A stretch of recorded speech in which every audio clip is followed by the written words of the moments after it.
probably not many people. Today's my Saturday morning inspiration. I finally I was actually shooting a video on something that I'll put up later today, but discussing the outcome of let me read the title of it. Big block versus small block V8, what's the difference? And it's essentially all of the major manufacturers' engines from the 60s through the 90s, comparison of big blocks versus small blocks. But right now I got some inspiration in me, and I'm kind of going nuts. So I'm trying to put this together really quick. And really, well, thanks, Uncle Squirrel. I personally blame squirrels too. But so let me show you what's going on here. All right. This is that Buick 300 that I was messing with yesterday, where I mocked up the 350 Buick head on it. And it kind of gave me an idea that maybe I should put together a cheap mule motor so that we can determine if those 350 heads actually make a difference. Okay, well, Uncle Squirrel, I'll talk to you later and check it out later. No big deal. But so what I did was I decided to strip down this 300, and let me see if I can flip the camera around. Okay, here we go. And the 300 is just a basic 300 Buick that I was mocking the head up on, and I got to thinking, like, well, this thing was probably running. It turns over really freely. The only difference is, like, if you look here in the cylinders, it had some water in it at one time, and there's a lot of pitting. It's definitely going to need to be overboard. Like, this one is terrible.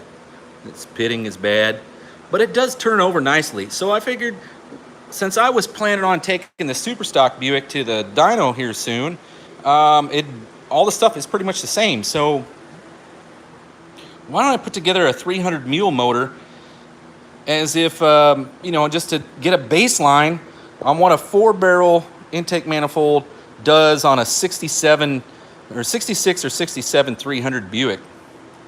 And that would give me a baseline if the 350 Buick heads are any better than the 300 heads. So I decided to just start throwing this together and thrashing on it. And I have a majority of the parts. It really just needs gaskets. I have all the parts here scattered around the garage to put this together, including the lifters. So I don't know. I figured if it was running before, it'll probably run again pretty easily.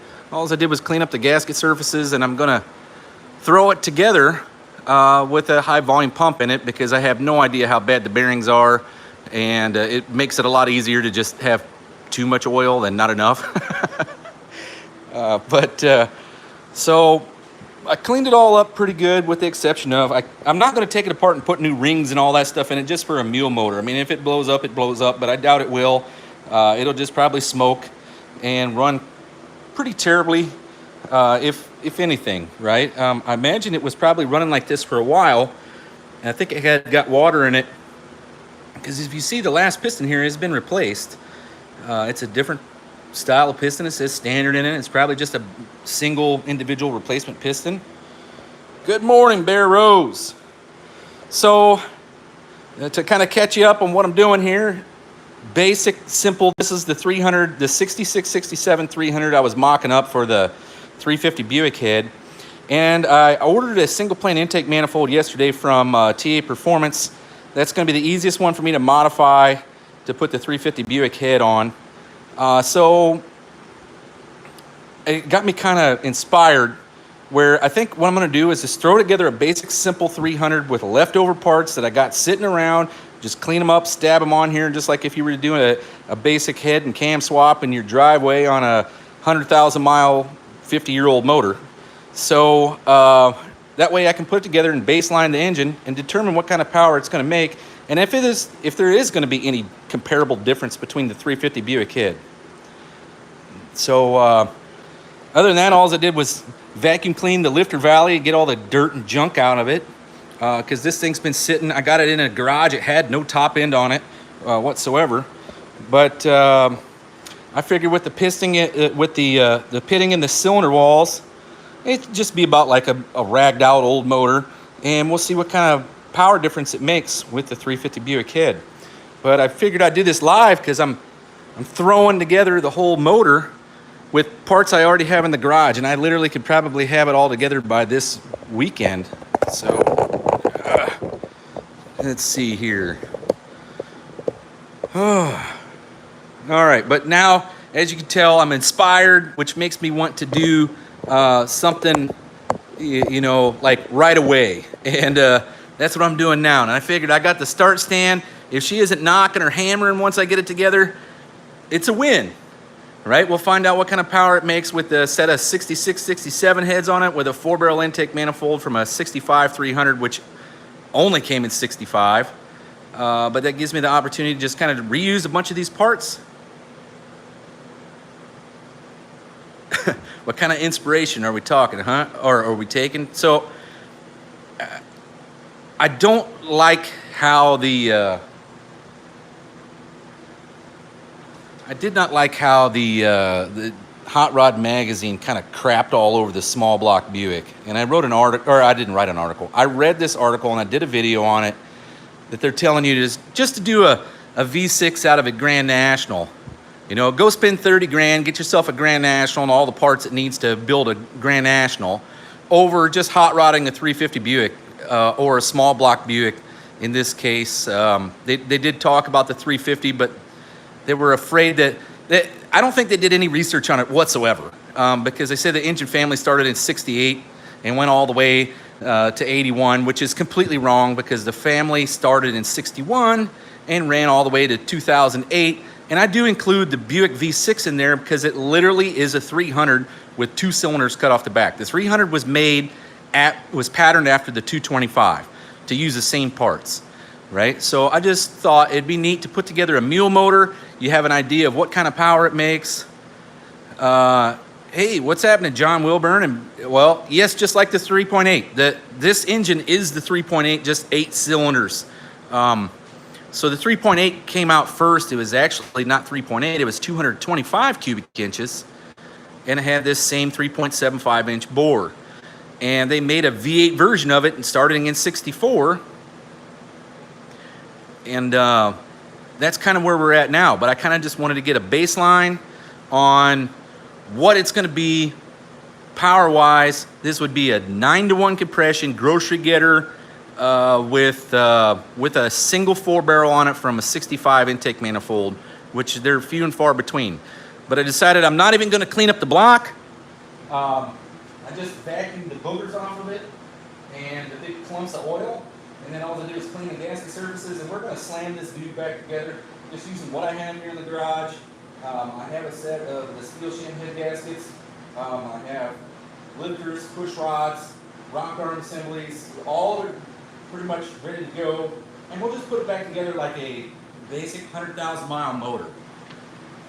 So the idea was throw the 350 Buick heads on there with the stock 350 camshaft and see if there's any kind of difference and improvement. I probably could retrofit a 3.8 blower on it. The Eaton M90 that was used on the Riviera and the Regals, the later Regals. That blower, the Eaton M90, was actually offered as an over-the-counter blower for 302 Ford. So it would probably work just fine and make 4 to 8 pounds of boost on this motor. But the idea was, and I have a million other projects going on. I mean, look around here, you know, like 215. There's the boat anchor over there in the corner, the boat anchor 350. This one is a 455 that was my backup for my Suburban. I got, let's see, over here. Here's their 65 300 block. There's the heads off the crack block. Hey, what's happening, Ari? And there is the original crack block that I ended up with the lifter valley being broken. Okay, here's parts for the Giva F430. I'm waiting on a camshaft. I was gonna just put it together, but I'm waiting for a cam, and that's literally the first thing it needs to go in the motor. So I'm kind of held up on it. There's some exhaust manifolds I pulled bolts out of. There is the super stock 350, and then there is my 300 cubic inch Buick parts pile that originally was supposed to be just one 300, and now it's turned into like 3. So I decided to just throw something together using some of those parts. And if you got a keen eye, you can see those 64 aluminum heads under there, and then there's my 65 4-barrel intake manifolds. There's a pile of 300 cylinder heads, and the engine there on the left is the crack block 350 that I took everything off of with the exception of the rotating assembly. And then there is the stage 1 455 I've been working on just when I had spare time. That's going to go into stage 1. So it is a assembled short block, but that's about as far as it's gotten. And then there's more parts and pieces and crap and all that stuff. So I figured, while I'm inspired, why not jump all over this, and maybe I can get something together by this afternoon and be ready to rock and roll for a dyno test. I'll take the super stock Buick and get it dyno tested, and I figured if I'm paying for the time, why not as well just pull the motor and stick another one on there, since I'm already there and I already got all the parts. So this will give me a baseline for what a 66, 67, 300 with a 4-barrel would have been like.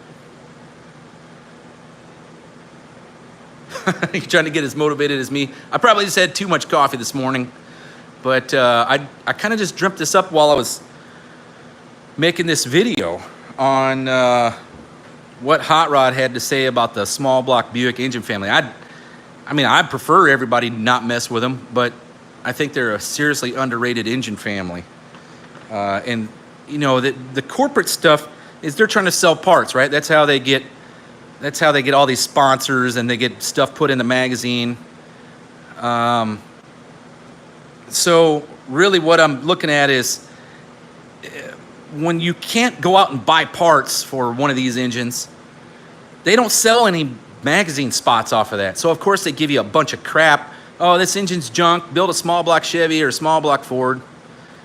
I don't have a dyno day yet, John. I'm actually just trying to gather all the parts together. I need to get the carburetor ironed out. I need to get a hold of Andy and talk to him a bit. But first I'm going to drill some of those idle feed restrictors out and see if it gets any better than what I got. But I don't have anything planned as of yet. But so I figured I would just set this up, go live, and then throw together this 300 Buick. And hopefully I can answer some of your questions along the way, but really just see how this thing was going to come out. So is there any questions?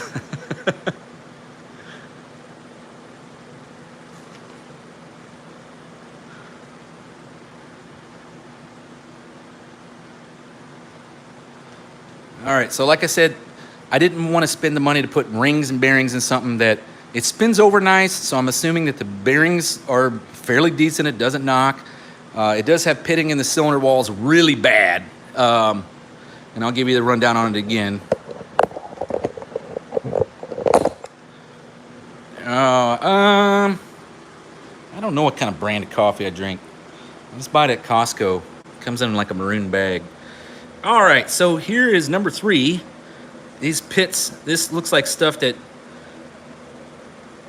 yeah, no, number 7 has been replaced. It says standard bore on it, right? I don't know why. I think it was because this engine had either a blown head gasket and got water in it. But these pits here are pretty freaking bad. But it does seem to spin over real easy, and I'll show you that.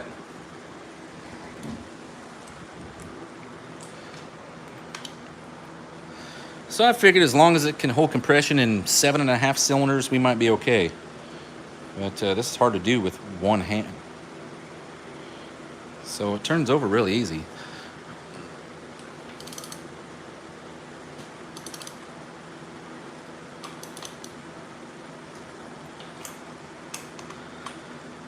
Now this thing has literally had no top end on it since the day I got it, and it sat here in my garage for 2-3 months.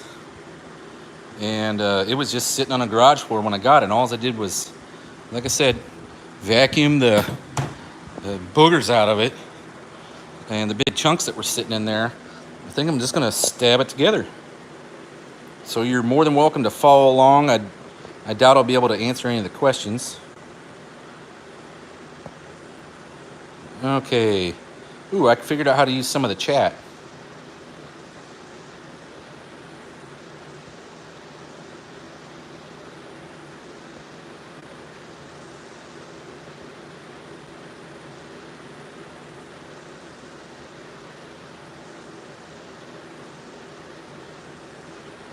All right, well, it seems to be the regular characters here.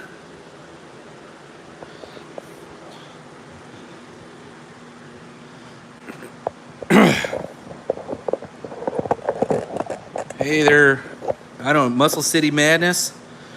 A lot of these guys are ones that are going to No Name Nationals, so, which is kind of cool. I can't identify who you are because I don't really know.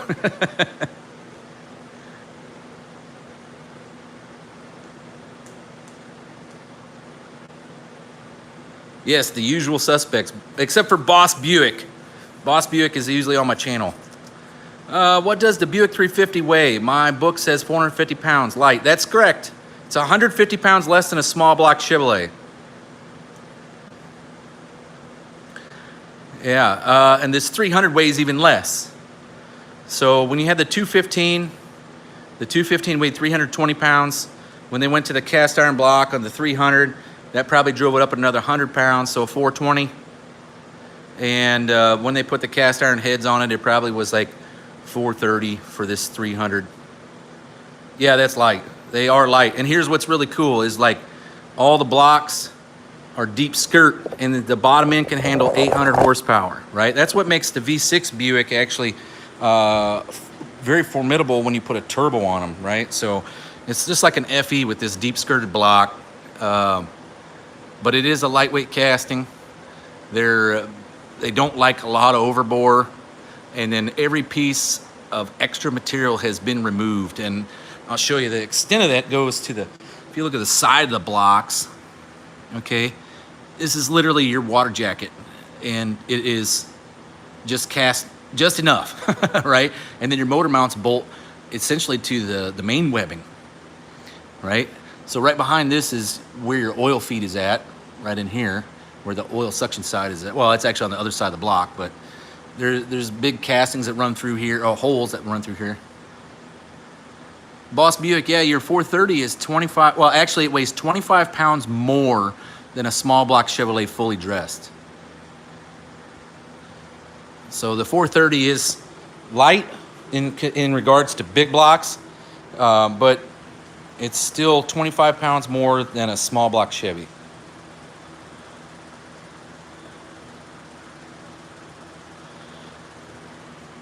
So you can see what I'm doing here. I mean, this thing is literally like pick it out of the weeds, cleaning off the gasket surfaces, clean off the tops of the pistons.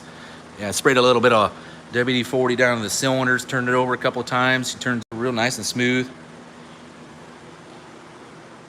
Well, if you have an aluminum intake Boss Buick, you probably weigh less than a stock small block Chevy then. Because I want to say that intake weighs like 55 or 57 pounds. And then if you put an aluminum one on it, it's like 20 pounds. So you lost like 30 pounds. All right, so I'm gonna get together and kind of just start stabbing stuff together. There is a few pieces and parts I have collected over the years that, you know, I tried to sell and nobody wanted them. So I got a nice set of ARP rod bolt or head bolts for a 300 with cast iron heads. I'll use those instead of trying to dig through my pile of stuff and just reuse whatever I got left. Because most of these engines just came as a, you know, essentially like this, just like that, or worse. And they had all the bolts sitting in a pan. No, they're not really good boat anchors. They're actually pretty light. The reason why I called this one, the back here, the boat anchor, is because it was rusty. And then, all right, so when I was in high school, about 89, 90, 91, 92, you could get a Buick 350 for about nothing, right? Usually people took them out and they put something else in its place because they didn't like it, right? It wasn't a big horsepower, small block Chevy piece. But you could get them for virtually nothing. Yeah, well, already that's kind of how it turns out. It's like when you don't check any clearances and it's all just garbage stuff piled together, it's probably the meanest thing you ever built, right? So let me kind of get to work and you guys can follow along and hopefully I can see the chat. It's not easy for me to do that. I suck at trying to do this on the phone.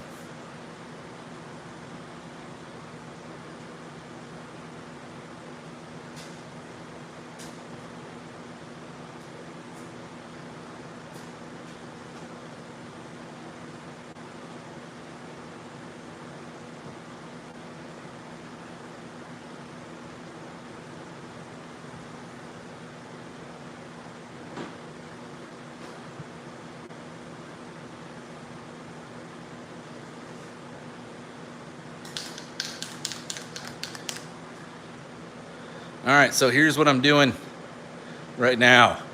Copper coat.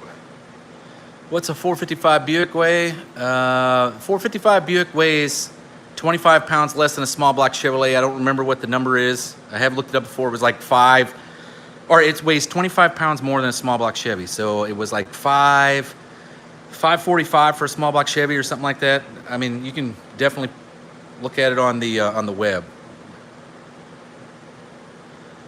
Oh yeah, the torque is amazing on them. And the reason why I got into them is because you could get the engines for free. My old man was a Buick guy and he said, when I got my driver's license, all right, whatever car you can afford to buy, that's what you're buying, right? And I'm like, okay, sure. And he said, as long as it's a Buick.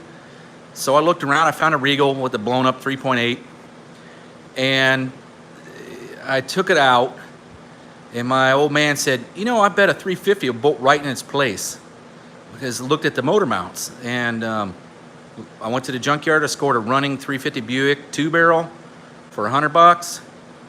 I bolted the 3.8 motor mounts on it and dropped it right in. So it literally took nothing to make the thing fit. Matter of fact, the brackets from the 3.8 and everything bolted right on the 350 Buick. We just had to cut the fan shroud back, I think 4 inches, and then that was it.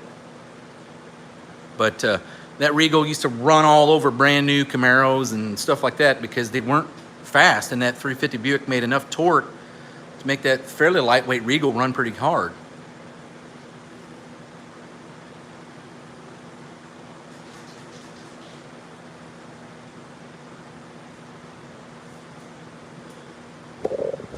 So I'm gonna sit down here and I'm gonna copper coat these steel shim head gaskets that I've already used for mock-up once. You can reuse these things, but I'm just gonna copper coat them to ensure that the thing seals up well. I don't have a spray. This is the brush on kind.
right, so she's all copper coated up, and on the gasket here says up.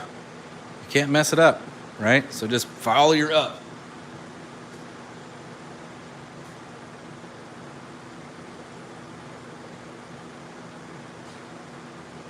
All right.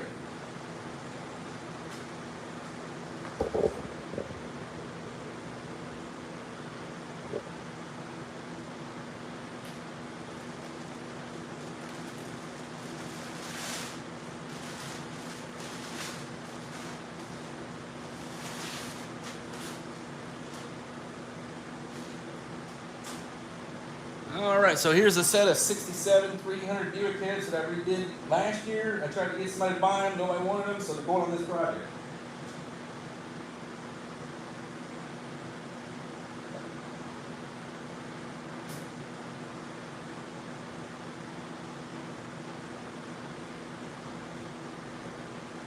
All right, bolts.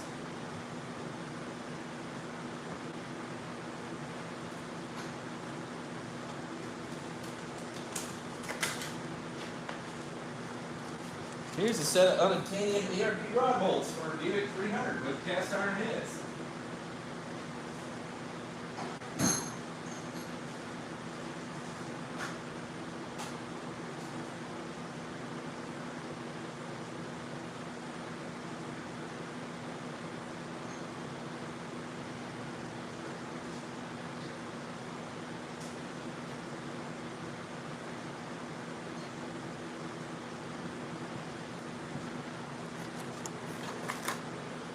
All right, so what's going on in the chat here?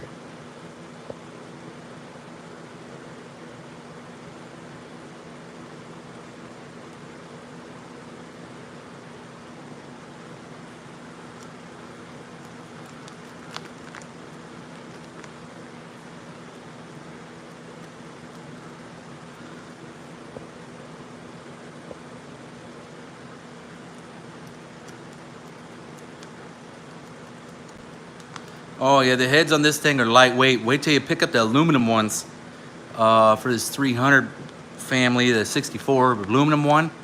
I took it to a machine shop in Nashville to get the heads redone, and the guy literally flung it off the table when he went to pick it up.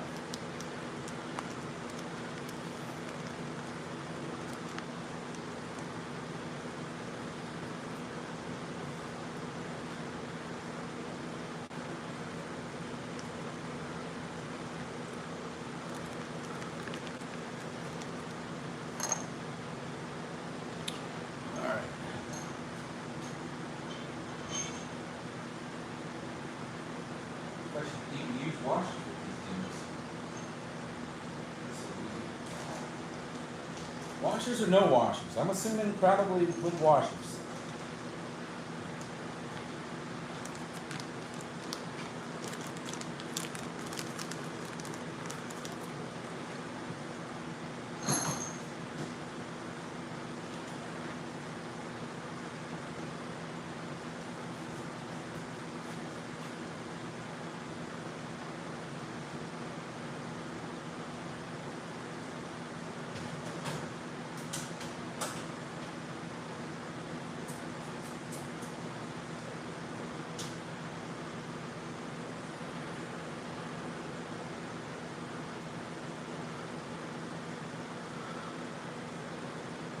It sometimes does burn off the paint when you break them in. It just depends how well I get the paint on there or what type of paint I use. But since they don't make Buick red that's cost effective, I kind of do my own. So it's engine paint. It's 1653 Duplicolor red.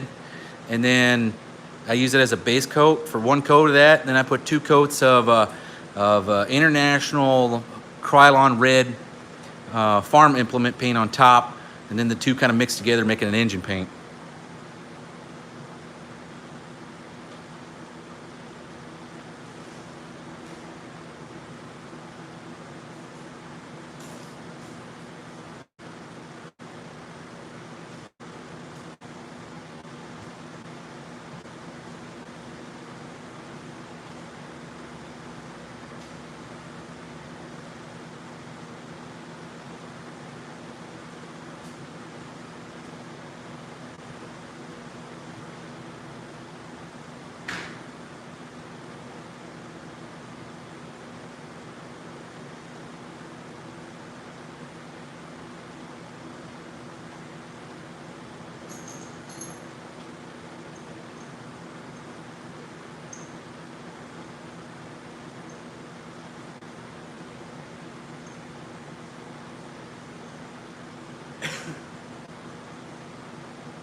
All right, let's see what there's any questions here.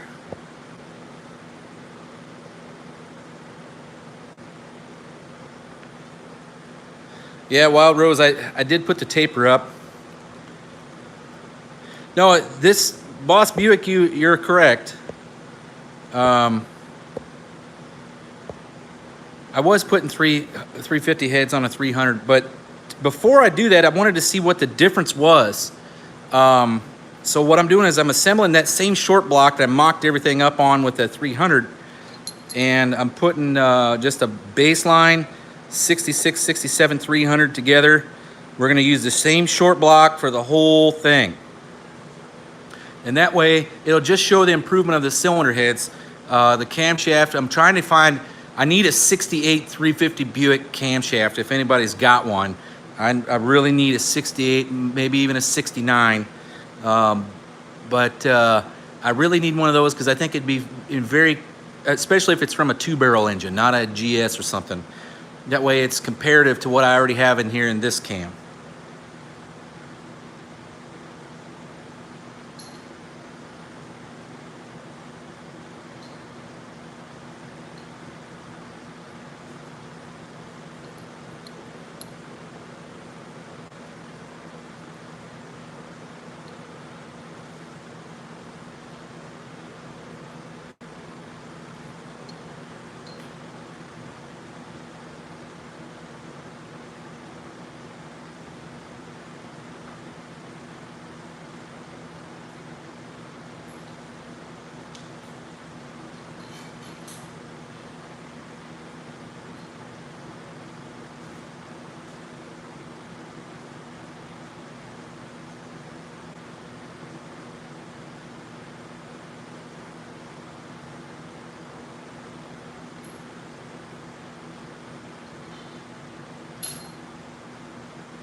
Well, thanks. I think that was Bear Rose. You like what I'm doing? I love nailheads and know a bit about the Himley killers, but I never even knew this motor existed. Yeah, and it was just for a few years. The one that kind of turned me on to it is my old man and I found one in a junkyard about 1990, and it had the aluminum heads and 4-barrel intake manifold. And he was giddy as a schoolgirl, like, oh, let's go buy this motor. And of course, because it had aluminum heads in 1990, it was a few and far between. And the guy wanted like junkyard takeout motor. You don't even know if it's good, like $500-600 back then. And that was unheard of. You could get any other engine in the whole yard for like $60.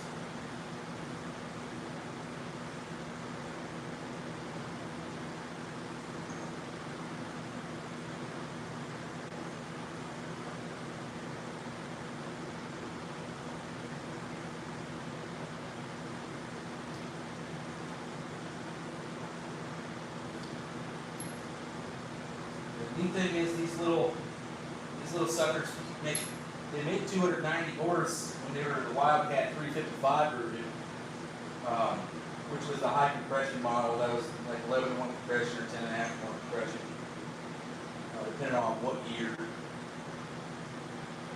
But this little motor would be 9 to 1 compression and have a 4-barrel. It'd be very streetable, actually. It'd be a very streetable engine. But I just kind of wanted to get a baseline so that way when we put the 350 Buick heads on here, any improvement you're going to see right away. And you know, unfortunately, I have to use a single plane intake manifold because that's the only one that I can really. The single plane was easier to cut up. It is an air gap style intake manifold, so I can literally cut the top off, section it right down the middle, take 1.5 inches out, weld it back together, and then weld the top back on. Is kind of the plan. I don't know how much it's going to cost, but I'm sure it's not going to be cheap. But I figured it was kind of an intriguing thing to do since I've never seen anyone do it. And the heads have to be an improvement over the 300 head. The port for the 350 Buick is a 1/2 inch taller. Dr. Art, what are you doing here?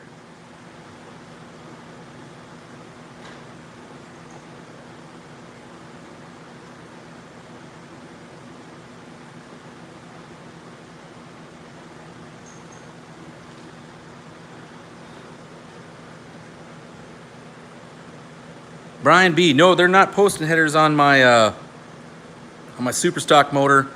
They're TA headers. They will not fit in my 63 special.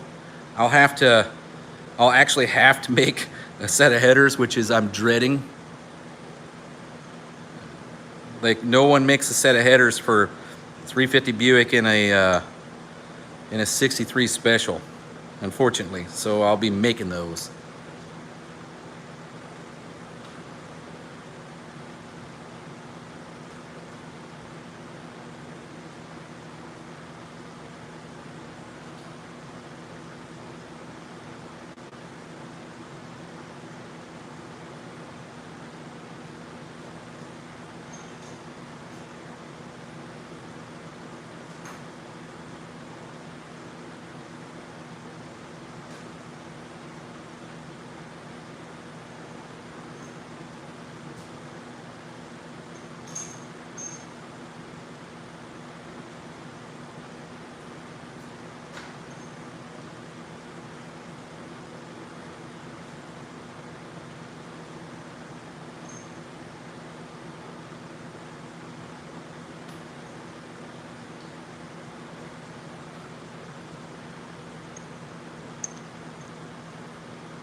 All right, so what are you guys thinking about this so far?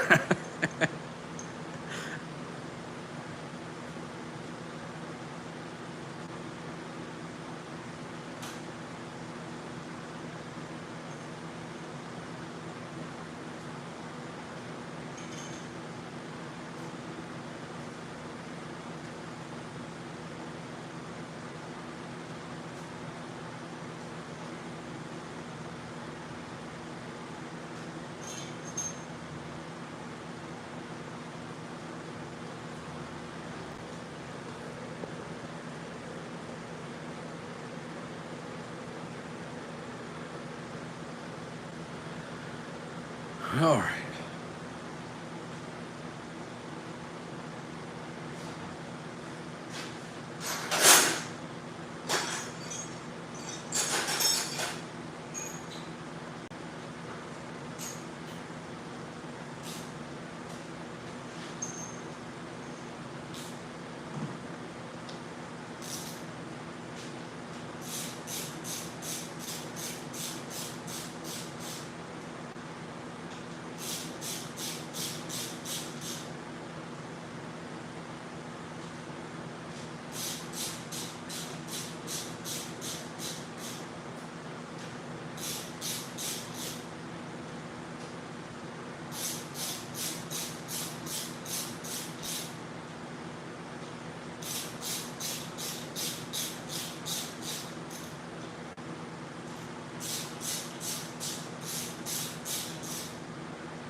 All right, now we'll start again on the second head. I'll go get the head gasket. Be right back, put some more copper coat on. Let me think this, see if I can answer some questions.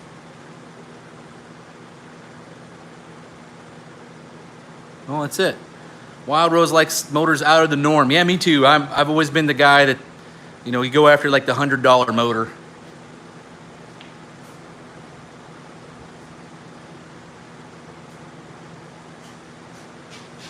All right. Shake this stuff up.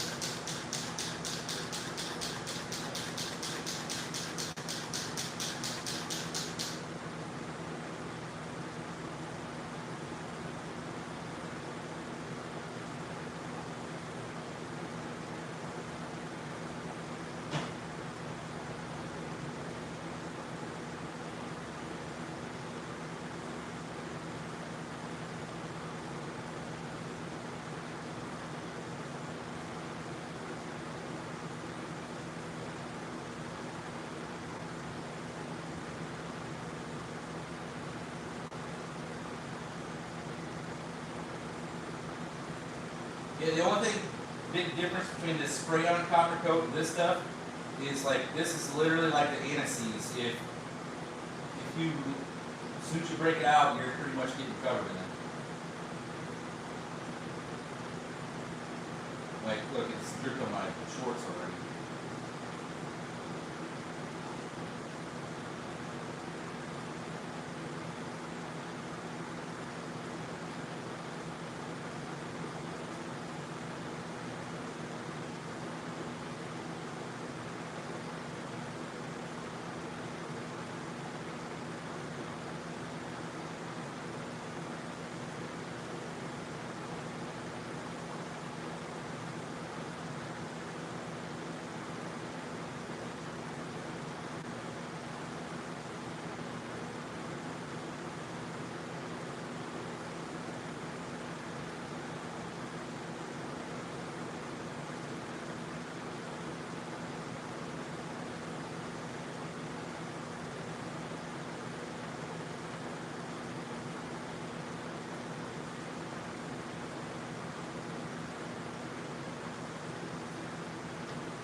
So, sorry, I can't do two things at the same time. I'm not good at it.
Alright.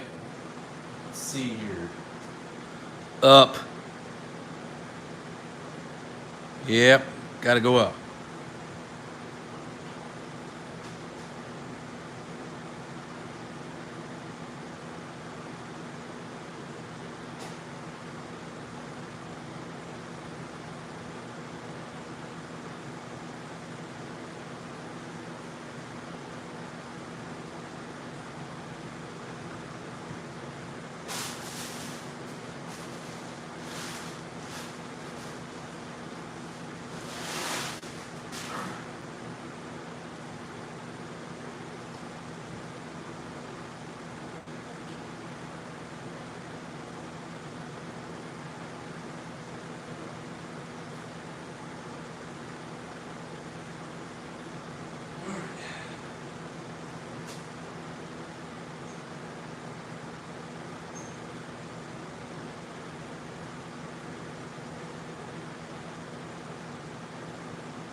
So, all right, so we got the other head on.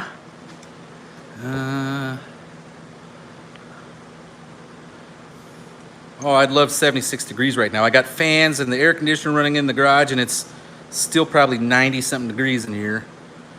And I know I was giving Dr. Art a bunch of crap for being here, but Dr. Art is actually the newest member of our Lemons group. Essentially, he's He's wanting to crew for our Lemons car, which is almost done. That'll be finished up here in the next couple of weeks. We'll have it running. If you're into the Buick Lemons car, we actually call it the old yellow pig. And it will be yellow. I just know it's black right now. The power's been out for 4 days.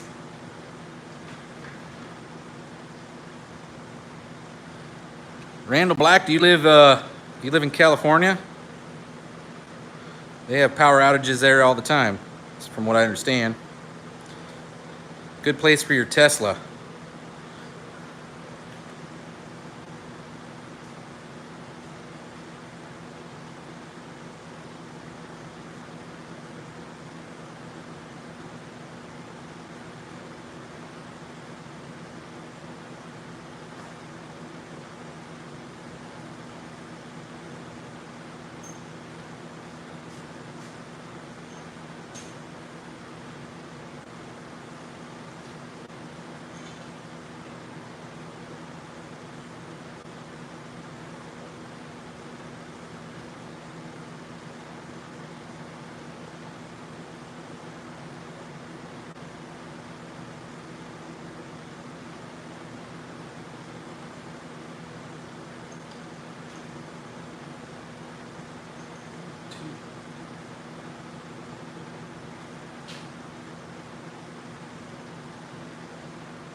Hey, TA Performance. I guess your cylinder head bolt kit should come with enough bolts for the cylinder heads. I'm gonna be short.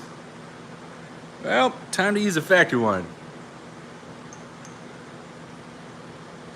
Actually, Randall, I think I've seen you on like some of the Buick forums and stuff like that.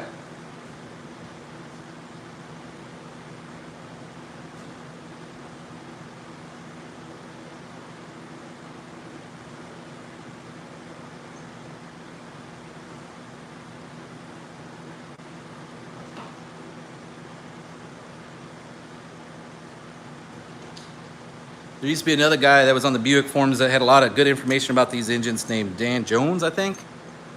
He was big into them. I don't know if, I haven't seen him in a while.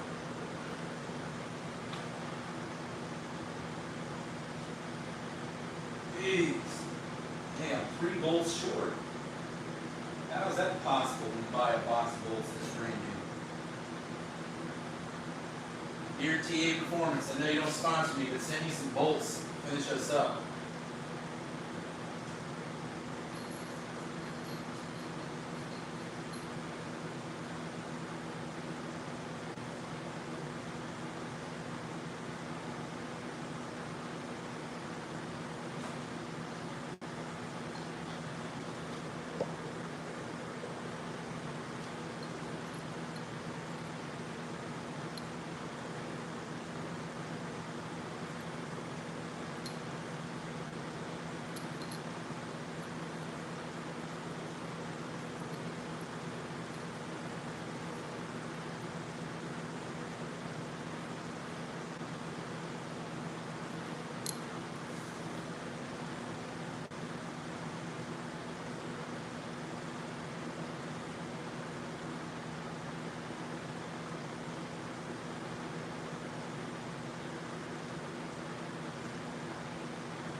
right, so give me a second. I gotta run the wire wheel. I don't like doing that with it open.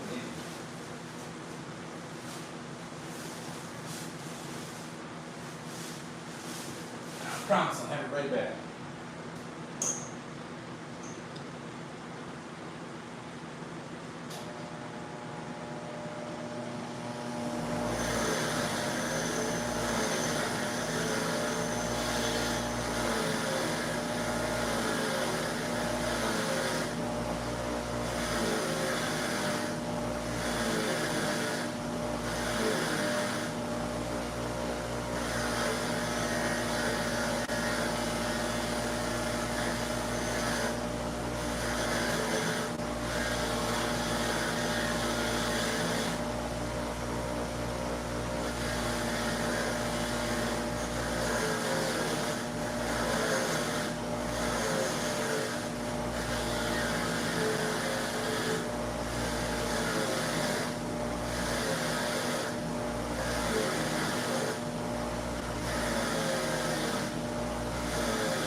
Show you something that I noticed just now.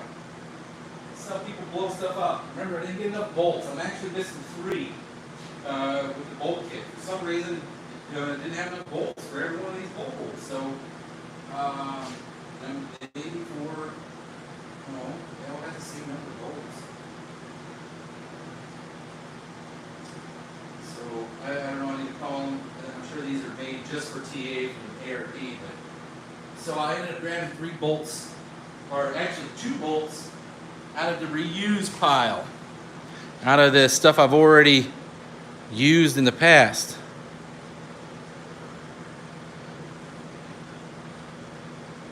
Well, yeah, compression should be about 9 to 1 on this one. So here's something interesting. 2 bolts. They're from the same engine. I just took them out. I chemically cleaned them, and now I just wire wheeled them. Here's something interesting. So I normally put, and these bolts I don't normally do this on. I don't use the ARP Molly lube stuff, unless it's an ARP bolt generally. But I'm missing 3 bolts, and I got half or a little bit left of the package. So I got these 2 bolts out, reuse pile, right? And I normally put the ARP lube on the threads on 1 bolt, and then I just run them together like this. And then I notice it's not getting any on the threads here. Well, then I started looking at it a little bit more, and the threads don't match up. This bolt is stretched. You can see right here on the threads where this bolt's stretched. Now, if I would have put this in the head and torqued it down, it probably would have broke off, or it would have just spun like, you know, you get to like 50 foot-pounds and it would have started tightening, and then it would just go, it would get really weak. But this is how you tear stuff up. This bolt's stretched, so this bolt goes in this crash pile. Yeah, I'm in the lab, Space Cat.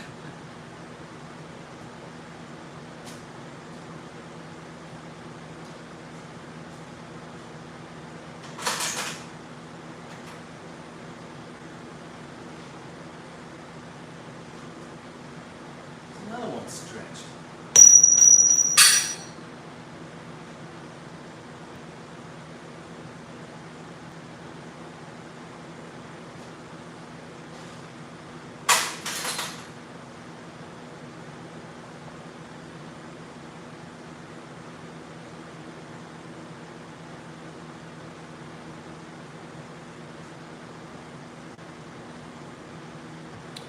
I can't believe these bolts are.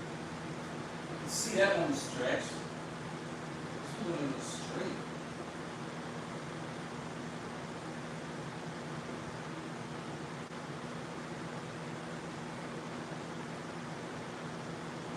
What in the world is going on with this thing?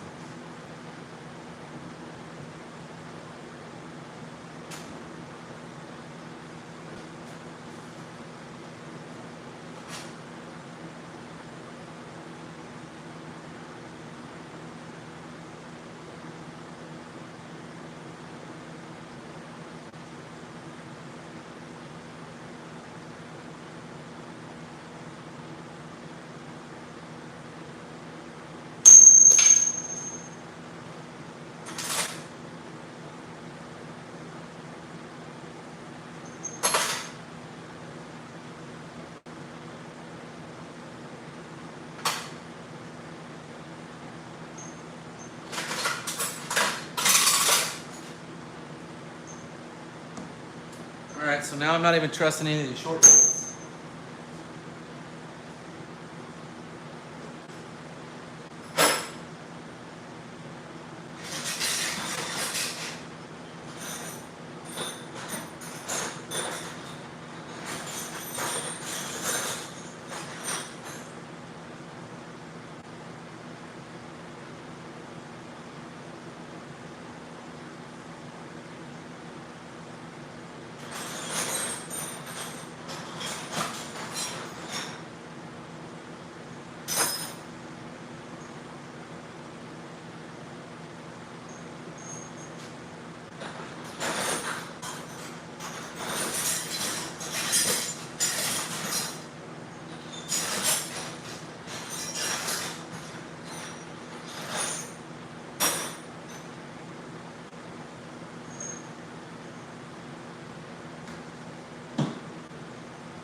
All right, is anybody still with me?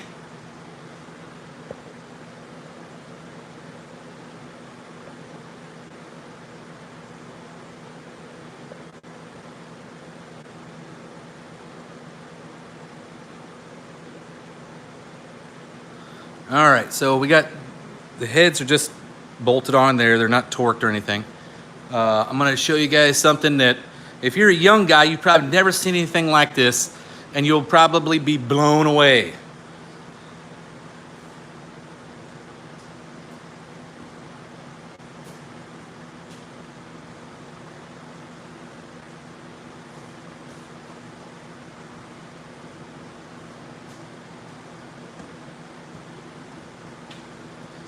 All right, this is a 1973 Chilton's, right? And it's not that it's old that I'm trying to show it off or anything like that.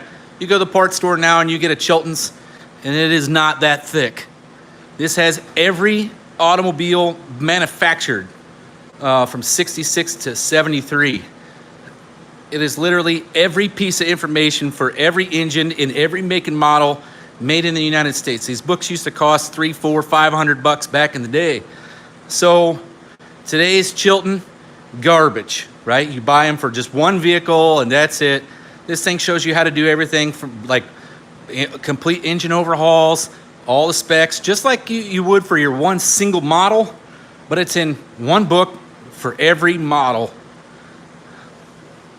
All right, so we're gonna find out what the torque spec is for these heads, and I know the 300's weird because it's like two different torque specs based on what year you have.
Randall Black, good call. It's 65 to 80.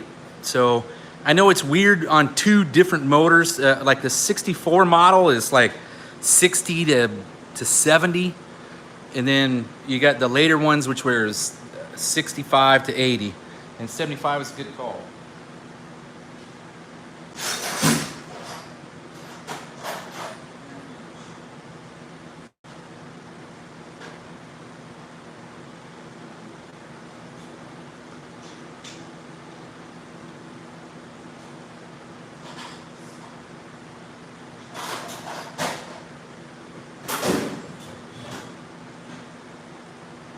So for me, I'm going to do cylinder heads.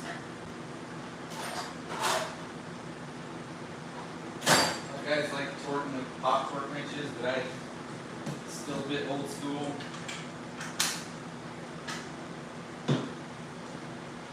I do it with the old, this is a real torque wrench kind of deal. So, oh yeah, I need to find sequence, which gear because it changes. All right.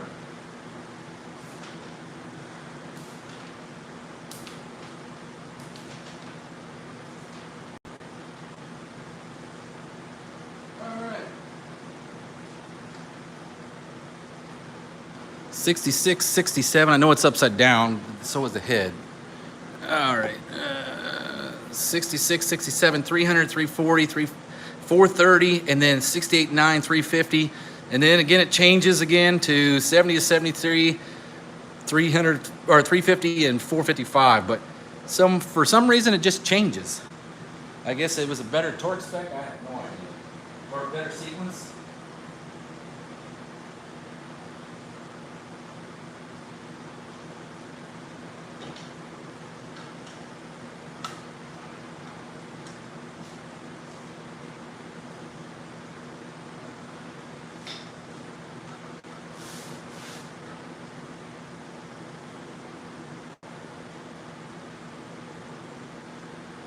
There's 50, that's what I do first generally.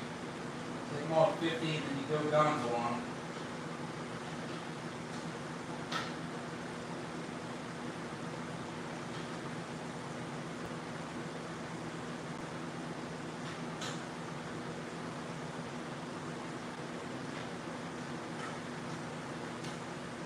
Here's where it's going to screw me with these different bolts because it's got different size heads on it.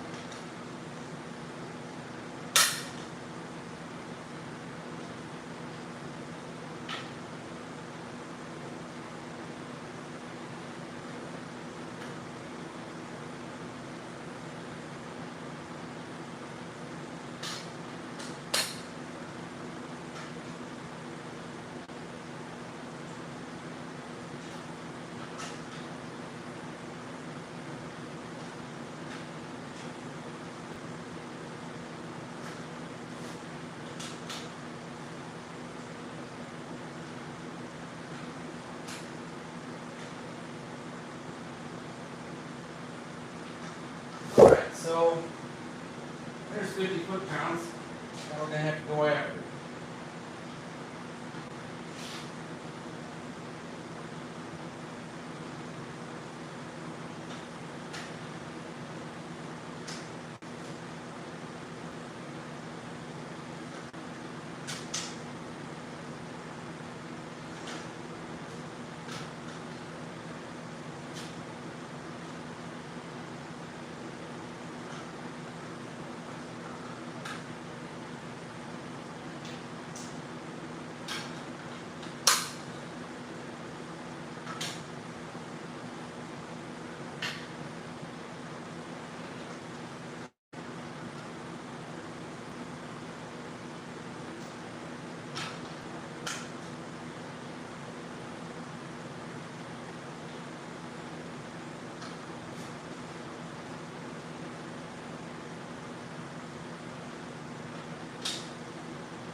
happening in the chat? Anything?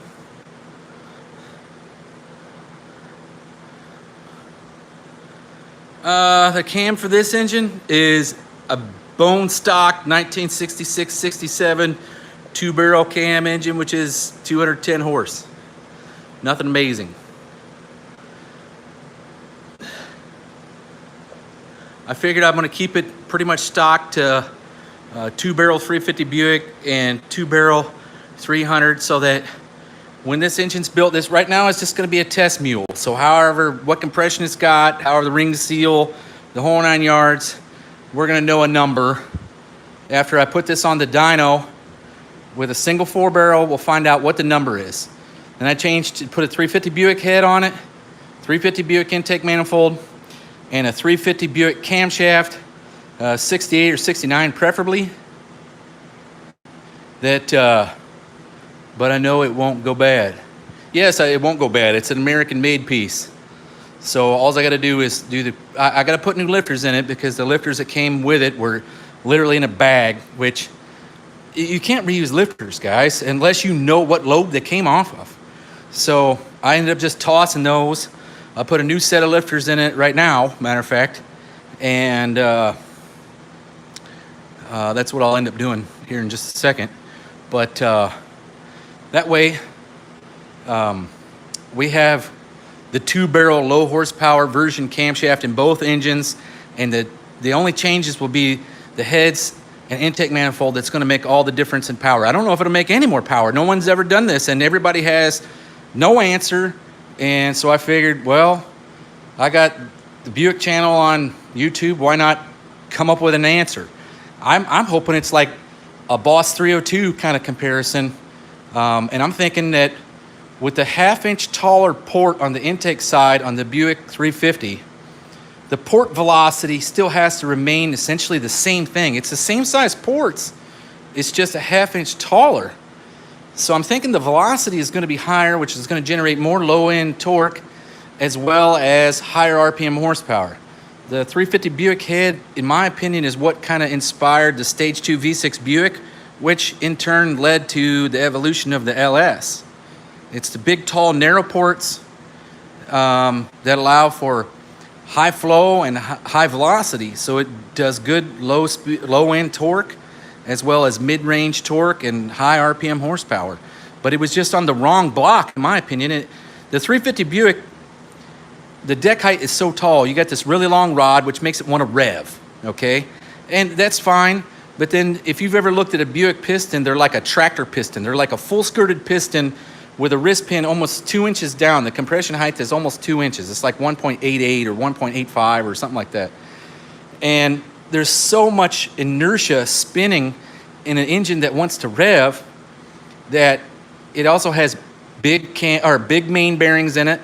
The bigger cam bearings in it requires more oil to lubricate that. And then when you want to rev it up, the oiling system can't keep up with it. Now on a 300, the main bearings are 2.5 inch, which is similar to like a 302 Ford, right? So I have half as much, well, not half as much. I have less bearing area to lubricate. The cam bearings get smaller as they go back, so they use less oil to lubricate. And with the 350 head that wants to rev, you now have a bottom end that is supportive of the motor revving like that, right? Short rod, shorter stroke. The piston's still the same thing, but it's fairly lightweight. I mean, I don't think it'll make that much of a difference.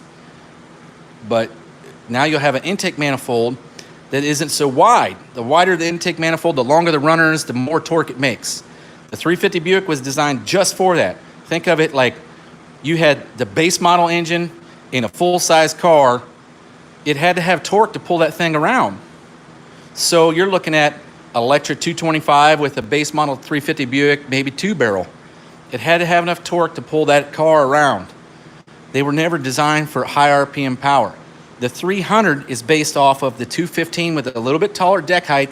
It's got a little bit more deck height. It's got a little bit more bore. It's got a little bit more main journal bearing area. But that little engine is a revving monster. That's what the Rovers used all the way through 2004. in this application, what you're doing is you're taking all the stuff away from it being a high torque, low end grunt motor to something that if the heads flow better, which I'm assuming that they do, you're going to make a ton more top end horsepower over this setup right here. And that's what I'm hoping for. That's what I'm thinking. And it's just based on the port design. The only thing that is a downside is that the chamber in the head on the 350 Buick is the large chamber head when you're looking at the 300 world, okay? So in 64, the chamber on those heads was like, I don't remember, 50 cc, okay? And let's say in 65, they became 52 cc. But after 65, they no longer offered the Wildcat 355 version. They went to the 2-barrel only 300. 64 and 66 and 67 cylinder heads are the same head on a 300 as it is a 340 Buick. Yes, Randall, that head is absolutely killer too. It's like 195 cc on the intake runner, which means it's capable of like 600 horse. But all this is doing, what I'm trying to do is prove these heads are mix and matchable, and you just need the valve train to go along with it. You know, these early heads are oil through the head. That's not a problem if you use oil through the push rod and a TA Performance hybrid push rod. And then you're looking at a 350 Buick that, you know, essentially with a set of early 65 heads could have 11, maybe even 12 to 1 compression. And then you put a 340 intake manifold on it, which are available. I mean, cast iron 340 intake manifolds aren't too hard to come by, just no one hot rods a 340. Or you could take your 340, bore it 50 over, put 350 Buick pistons in it, and run a 350 Buick head. Or you could take a 300 and bore it 50 over, or you could even bore it 80 over and have a 30 over 350 Buick piston, and that goes right on the 300 rod. And now you have like a 318 cubic inch version of the small block Buick with a set of 350 heads and a single plane TA intake manifold. It makes the mixing and matching of the interchangeability of the family is just insanity. And it was never taken advantage of. And there's literally like, I think from the factory, there's 4 or 5 different versions of this head, right? So, and not just this head, but I mean like the 215, the 300, the 340, and then the Rover head will bolt on one of these blocks. The later Rover head has the same number of bolt holes. So you can literally bolt one on, right? And then you have the 350 Buick head, okay? And there's 2 versions of that one. There's the regular 350 Buick head. Well, actually, there's 3 versions. There's the early 68, 69 that oils through the push rod, or that oils through the head. Then you have the 70 to 73 version, which is the large valve, 188 intake, 150 exhaust, when compared to the 300, 340 head. Yeah, I'm thrashing on it, Bear Rose. And then the last version of the cylinder head was actually the better of all of them, which was your 74 and later, came with the 188 intake and then the 155 exhaust side. And I feel that if you bore one of these 300s over, 30 over, it unshrouds the valves. You could use the later 74 head with the bigger valves in it. And you might have something that's easily 320 horse, 340 horse, and you used factory parts.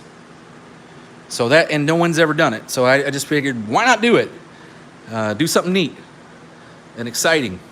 You know, just rebuilding engines is not, I mean, it gets to be mundane after a while. You build something like this, nobody else has got one, and if it works, it's going to be amazing. If it don't work, so what? What did I lose? A couple $100?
stop for some rehydration.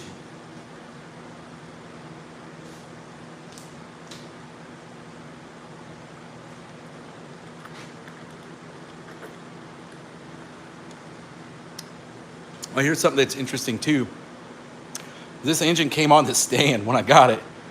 And if you don't notice, the motor sags really bad. I'm assuming it must have had something on it at one time that's way heavier than a 300 Buick, like 392 Hemi or FE Ford or something, because it is literally bent at the head.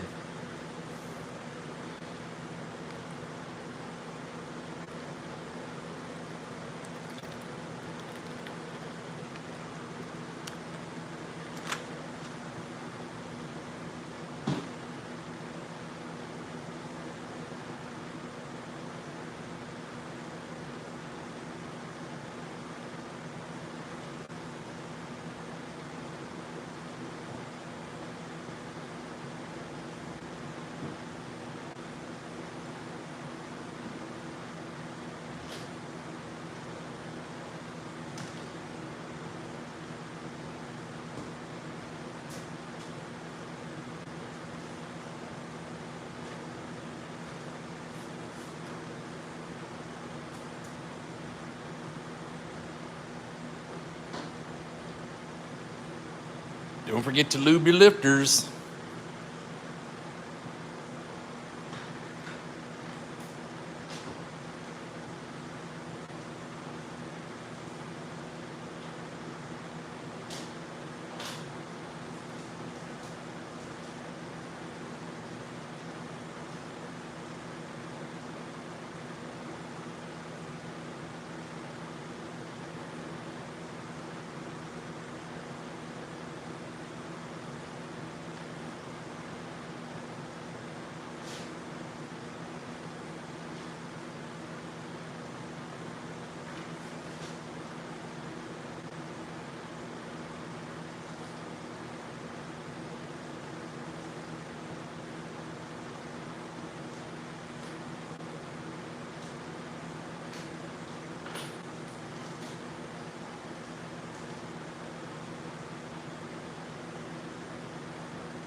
right, fellas, are you still on there with me? Let's see. All right. What are you guys doing? Playing around? All right, fellas. How much longer do you think I should do this? I'm sure it's getting boring by now.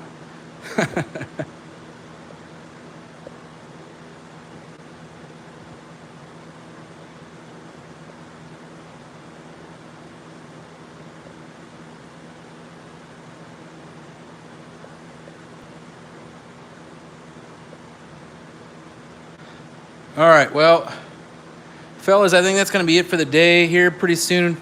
I got somebody coming over. Tony's going to do a live later tonight with myself and Shane Polito.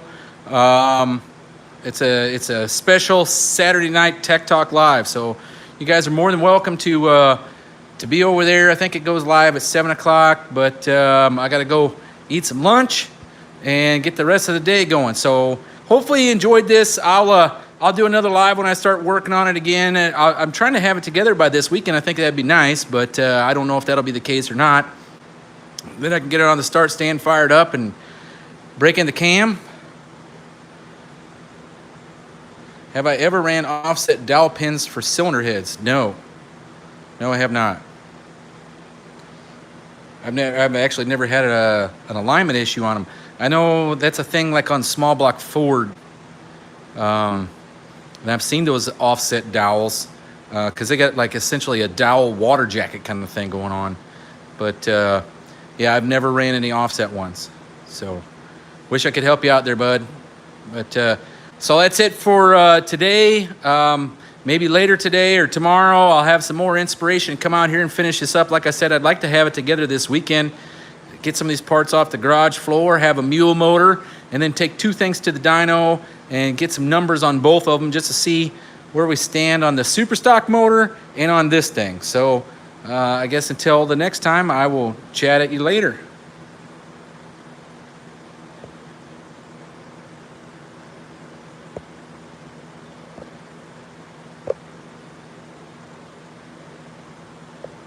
Wonder how you stop the live.